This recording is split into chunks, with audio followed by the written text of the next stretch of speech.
चंद्रमा कहाँ है, बृहस्पति कहाँ है, शुक्र कहाँ है, शनि कहाँ है, ग्रहों की स्थिति बता रहे वाल्मीकि। राम का जो जन्म हो रहा है उस समय कैसी स्थिति है, ठीक है। तो चैत्र शुक्ल नवमी जो राम का जन्मदिन है वो उसको उन्होंने दिखाया, और ये है लगभग 10 जनवरी 5114 ईसा पूर्व। इतने पर वाल्मीकि नहीं रुके, उन्होंने शेष तीनों भाइयों का जन्मदिन लिखा और हरेक का ग्रह नक्षत्र लिखा। और इसलिए भरत, लक्ष्मण, शत्रुघ्न इन सबकी जन्म कुंडली आज भी बना सकते हैं। वो वाल्मीकि के श्लोकों के अनुसार वो ठीक बनती है। सूर्य ग्रहण है और 5077 वर्ष पूर्व हो रहा है। राम को 13 वर्ष बीत गए वनवास में, और दिनांक 7 अक्टूबर 5077 ईसा पूर्व। क्योंकि अपने ही धर्म ग्रंथ या अपने शाश्वत ग्रंथों के बारे में प्रामाणिकता देना अपने आप में एक प्रश्नवाचक चिन्ह है। लेकिन अपने को यह भी ध्यान में रखना है कि हारी हुई जाति का स्वत्व नष्ट कर दिया जाता है। अंग्रेज जीते हुए थे, हम हारे हुए थे, तो अंग्रेजों ने जो लिखा वही हमारे भाग्य में आ गया। और लगातार 700-800 वर्षों की पराधीनता ने हमारे समाज के स्व को नष्ट कर दिया। हमारा स्वाभिमान ही नष्ट नहीं हुआ, हमारे सोचने विचारने का तरीका भी समाप्त हो गया। और जिस प्रकार से एक पराजित जाति धीरे धीरे समाप्ति की ओर जाती है, वही हाल हमारा भी होने लगा। लेकिन हम समाप्त नहीं हुए। ये बात भी ध्यान में रखने की है कि जीती हुई जाति हमेशा श्रेष्ठ नहीं होती। जिन लोगों ने फराओ राजाओं के, मिस्र के पिरामिड है जो मम्मी जब बनाना जानते थे, और आज से लगभग 3-4 हजार 5,000 वर्ष पूर्व विज्ञान बड़ा उन्नत था, तो पिरामिड बनाए थे। उनको हराने वाले लोग बर्बर थे। उन मिस्र के समृद्ध, बड़े विज्ञान में उन्नत, श्री संपन्न लोगों को धूल में मिला देने का काम जिन्होंने किया वे बर्बर थे, क्रूर थे, असभ्य थे। जिन लोगों ने रोम को नष्ट किया वे लोग बर्बर थे, रोम बड़ा विकसित था। जिन लोगों ने मिस्र को नष्ट किया और मिस्र की अच्छी विकसित सभ्यता को नष्ट किया, वे लोग क्रूर, बर्बर, असभ्य, मूर्ख थे विद्वत्ता की दृष्टि से। लेकिन युद्ध के मैदान में अधिक क्रूरता रखते थे, इसलिए जीत जाते थे। और इसलिए जो क्रूएलिटी है ये लड़ने को अलग ताकत देती है। इसलिए पहली बात तो यह, जो जीती हुई जाति श्रेष्ठ होती है, इस भ्रम में से बाहर निकलना। क्रमांक 2, एक लंबे समय तक अपने देश में जिन लोगों का शासन रहा, उन लोगों ने अपने श्वेत वर्णीय श्रेष्ठता को बार बार प्रतिपादित करने का प्रयत्न किया, और उसके लिए उनको यह सिद्ध करना जरूरी था हम जिनके ऊपर शासन करते हैं वे लोग मूर्ख हैं, वे लोग असभ्य हैं, उनका कोई साहित्य नहीं है, उनका कोई विज्ञान नहीं है, उनको कुछ आता नहीं है। और धीरे धीरे उन लोगों ने ऐसे ग्रंथालय बना दिए, और बड़ी लंबी अवधि में एक 10-12 पीढ़ियां बीती, और एक ऐसा समाज खड़ा हो गया जो स्वयं को नकारने लगा। और ये पुस्तक, ये ग्रंथ जो है, स्वयं को नकारने से बाहर निकालती है। हम कौन थे इसी को दिखाती हुई प्रेजेंटेशन इस पुस्तक का सारांश है। और फिर उन्होंने जो सरोज बालाजी ने उदाहरण लिए, मूल वाल्मीकि रामायण में से कुछ कोटेशंस लिए और उनको आज के विज्ञान से एक्सप्लेन किया। उसमें जो श्लोक है उस श्लोक को उठाया। उस समय के वाल्मीकि ऋषि श्लोक लिखते समय इतिहास लिखते हैं। हमारी इतिहास लिखने की एक विधा है, पश्चिम की एक विधा है। वो इतिहास लिखता है किसी पत्थर पर, किसी ताम्रपट पर, या किसी और तरीके से इतिहास लिखता है। हमारा ऋषि अलग प्रकार से इतिहास लिखता है। हमारा ऋषि इतिहास लिखता है श्लोक में,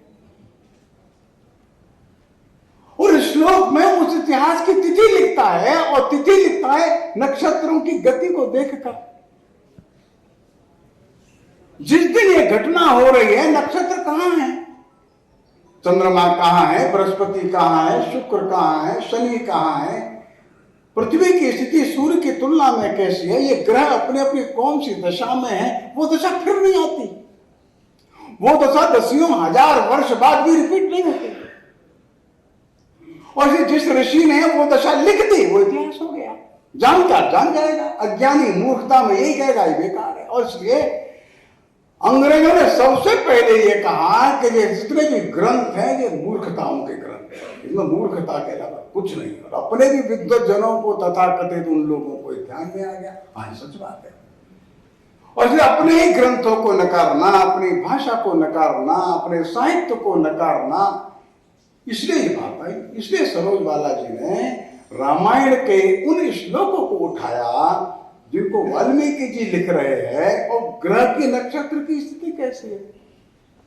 सौभाग्य से विज्ञान उन्नत हो गया, आज हम 21वीं शताब्दी में है।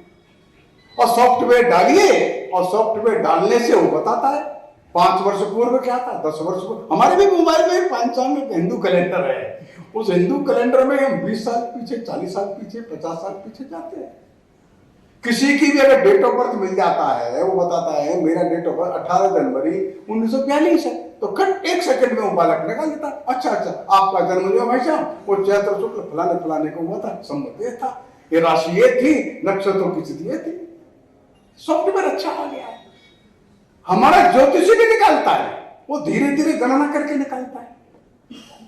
और इसलिए थोड़ा पीछे भी जा सकते हैं, थोड़ा आगे भी जा सकते हैं। पीछे कितना भी पीछे जा सकता है, हमारा ज्योतिषी भी जा सकता है, सॉफ्टवेयर भी जा सकता है। और इसलिए जब उसने वाल्मीकि ऋषि ने अपने प्रथम जो कांड में 12वें अध्याय में दूसरा श्लोक लिखा, और लिखते हैं कि कौन सा समय चल रहा है, तो अयोध्या में राजा दशरथ पुत्र की इच्छा से यज्ञ करने की एक मन में भावना लाए हैं, बस इतना ही है। वो समय लिखते हैं, बसंते समनुप्राप्ते राज्यो यष्टुम मनो अभवत्। बसंत की ऋतु आ गई है, इस ऋतु में राजा दशरथ को ध्यान में आया है अब पुत्र होने चाहिए।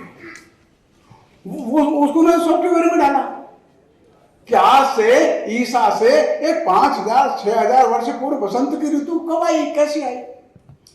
उसके 1 वर्ष के बाद यज्ञ प्रारंभ किया, तो यह समय 5115 ईसा पूर्व है। और जो यज्ञ प्रारंभ हुआ वो चैत्र शुक्ल की प्रतिपदा है, और ये 15 जनवरी ईसा पूर्व 5115 का समय। और उस समय देखा वो प्रतिपदा का जो 1 वर्ष हो गया, फिर जो श्लोक आता है वो श्लोक वो कैसा बनता है, उससे उन्होंने नक्षत्रों किसी हो ठीक आ गया। पुनः प्राप्त बसंते, 1 वर्ष हो गया, बसंत फिर आ गया, तो यज्ञ प्रारंभ हो गया। यज्ञ प्रारंभ हुआ और घोड़े छोड़ दिए गए, बाद में यज्ञ पूरा हुआ, और लगभग 1 वर्ष बाद राम का जन्म हो गया। अभी सरोज बालाजी ने बताया, बहुत सुंदर। अब पूरा विज्ञान देखिए इसमें, वो ग्रहों की स्थिति बता रहे वाल्मीकि। राम का जो जन्म हो रहा है उस समय कैसी स्थिति है, तो सूर्य कहाँ है, शुक्र कहाँ है, मंगल कहाँ है, शनि कहाँ है, बृहस्पति कहाँ है, मास कौन सा है, तिथि कौन सी है, ये सब बता रहे हैं। वो एक एक श्लोक मैं पढ़ नहीं रहा हूं, पहला कांड 18 अध्याय 8वां 9वां 10वां श्लोक है, उसमें उन्होंने बताया सूर्य मेष में है, शुक्र मीन में है, मंगल मकर में है, शनि तुला में है, बृहस्पति कर्क में है, चैत्र मास है, और शुक्ल पक्ष है, और अमावस्या के पश्चात की 9वीं तिथि आ गई है। अमावस्या बीत गई है, तो चैत्र शुक्ल 9वीं जो राम का जन्मदिन है वो उसको उन्होंने दिखाया, और ये है लगभग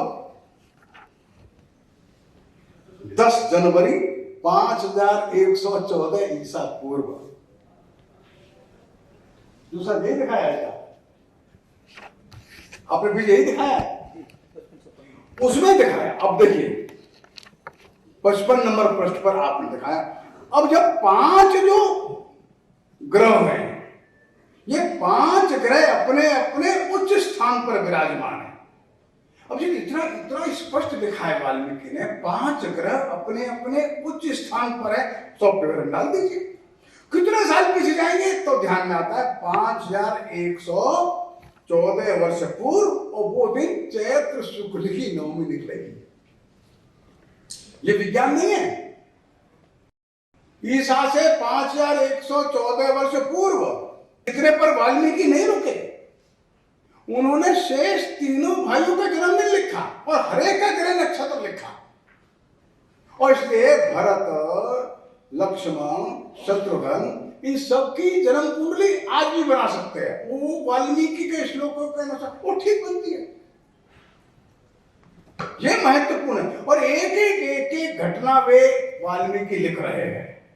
अब एक सुंदर प्रसंग आया। दशरथ को ज्योतिषियों ने बताया आपके ग्रह ठीक नहीं है, और सूर्य, मंगल और राहु ये भयंकर ग्रहों से आक्रांत है। जल्दी से लड़के को राज दे दीजिए आप। और सच में ग्रह तो खराब थे ही, और इसलिए राम को बुलाते हैं और राम से कहते हैं चंद्रमा पुष्य से एक नक्षत्र पहले है, अर्थात पुनर्वसु पर है, कल ये पुष्य पर आ जाएगा, वो शुभ है, जल्दी तैयारी करो। और वो जो दिन आता है ये 4 जनवरी ईसा पूर्व 5089 आता है, 7:10 पर।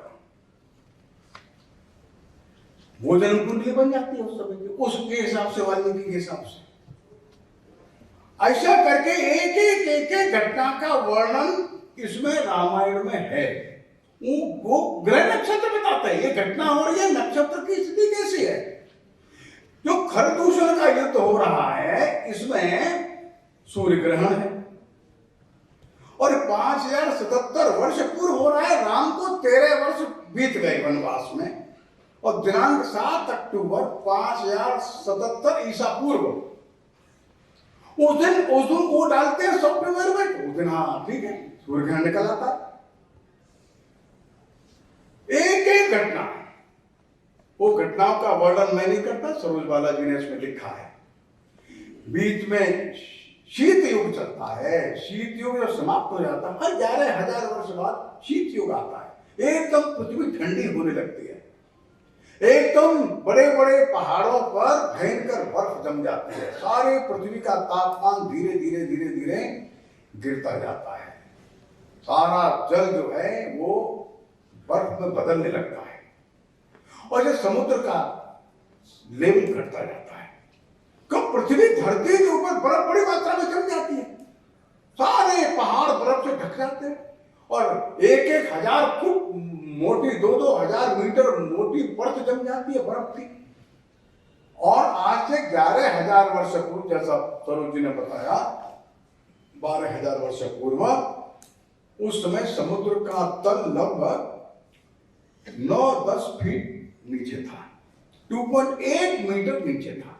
वो शीत युग समाप्त हो गया, अभी भी वो समाप्त नहीं हो रहा है। एक तरह से धीरे धीरे धीरे धीरे अभी हम लोग देख रहे हैं ना, नहीं भी पिछले 100 साल के अंदर समुद्र लगभग 4 फीट ऊपर आ गया।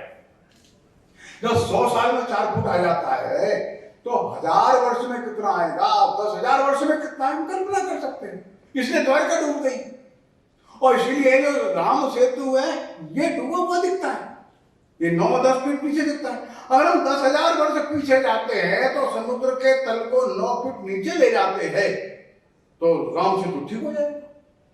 तो नासा वालों ने आज से कोई 9-10 वर्ष पहले कहा कि ऊपर से जब हम इमेज लेते हैं तो पक्का ध्यान में आ रहा है मनुष्य निर्मित है ये।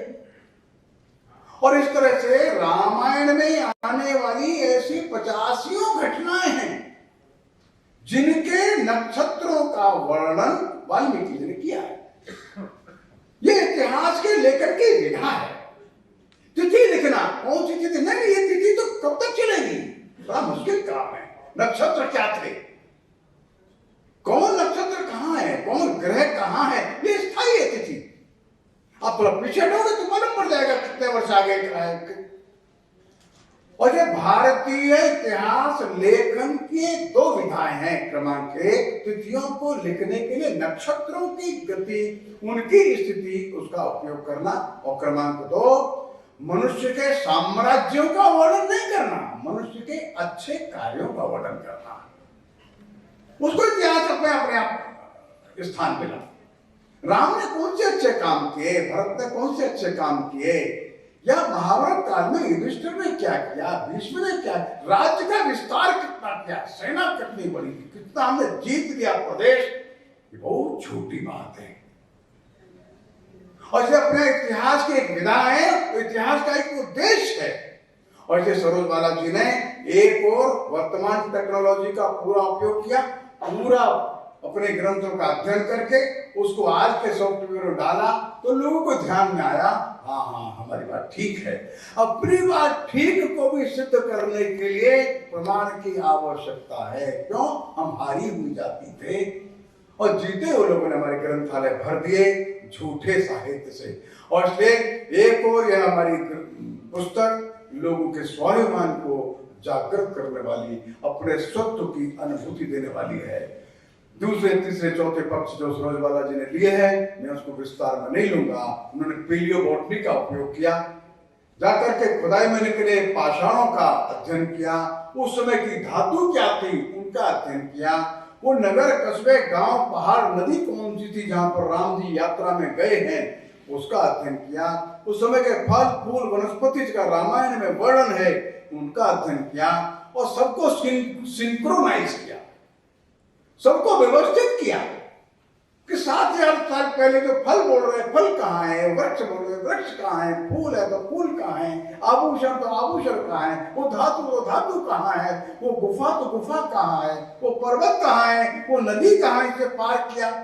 आज सब बातों को जोड़ते जोड़ते बहुत सारे प्रमाणों को इकट्ठा किया और ये ग्रंथ निर्माण किया।